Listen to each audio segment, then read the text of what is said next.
In this video, we will look at a couple of functions that are quite simple, quite useful, called the max and the min functions.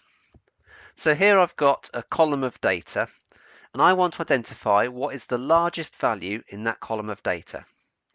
So what I'm going to do is I'm going to click on a cell, I'm going to type equals max, I then open my brackets. You can either enter the cells that you're comparing with commas in between them, or if they're in a continuous kind of selection of range like they are here, then I can just simply drag my cursor down to select what I want. I close the brackets, and it identifies that the highest value in that list is 45. Now, if the values were to change, so if I make that value 78, it will recognize that that value is now the largest value.